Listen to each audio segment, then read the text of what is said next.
Joining us now, Austan Goolsbee, the new Chicago Fed president. Austan, thanks for joining us. Steve, great to see you again. As an official, I think the most important question to ask you right now is, how are your jokes going over at the FOMC? Are they laughing at you? Are they what's going on? They're laughing with They're him. laughing at me. At you? How is They're that? laughing with him. What's that? Yeah, they're laughing at me. That's definitely true. Which is not what we've been doing here. So welcome back to the table here as an official. You recently wrote or gave a speech the other day, Austin, that talks about the Fed not raising too aggressively.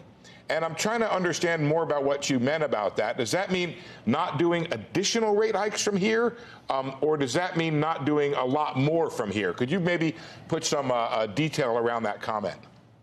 Yeah, Steve, look, the detail around the comment is at a moment where you got financial stress and you're getting financial tightening from banks trying to conserve capital or trying to strengthen their own side of the ledger, that does the work that normally you're doing in monetary policy. So Fed's got a job to maximize employment and stabilize prices, and Fed's going to do that job.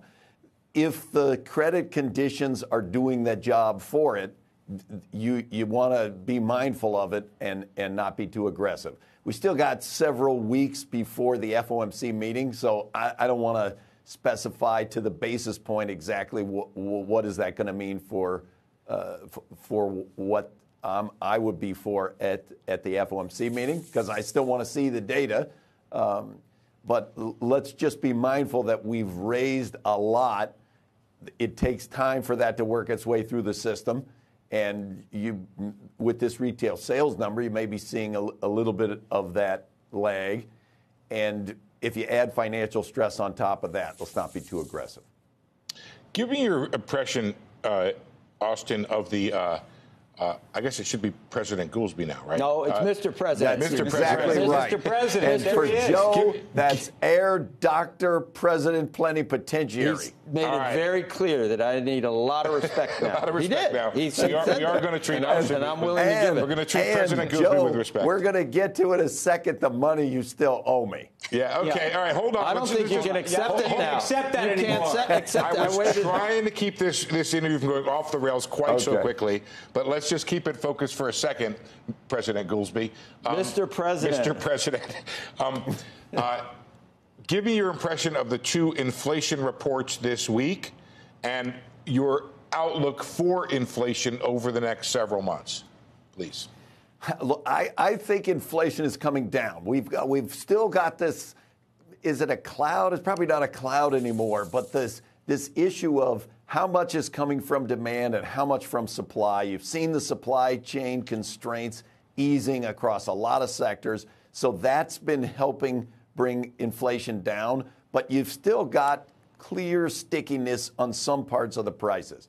I think when you see the producer prices coming in as big negative numbers and you see these negatives on retail sales, you don't want to overreact to short-run news, but it feels like that's moving in the right direction. The one thing I will highlight, what I'm looking at quite clearly for coming into the next FOMC meeting is what's happening on credit. I'm talking a lot of bankers, businesses, community development organizations. How tight is credit and how much of a credit crunch is there? The one thing that I think we're spending too much time looking at is wage growth as an indicator of prices. There's research out by Chicago Fed researchers reflecting a longer tradition of research that shows wages do not serve as a leading indicator for price inflation. They're a lagging indicator. So when people are looking at what's happening to wages now, that's more reflective of what happened to prices 6 months ago. I think we want to keep our eye on the price series, not on the wage series.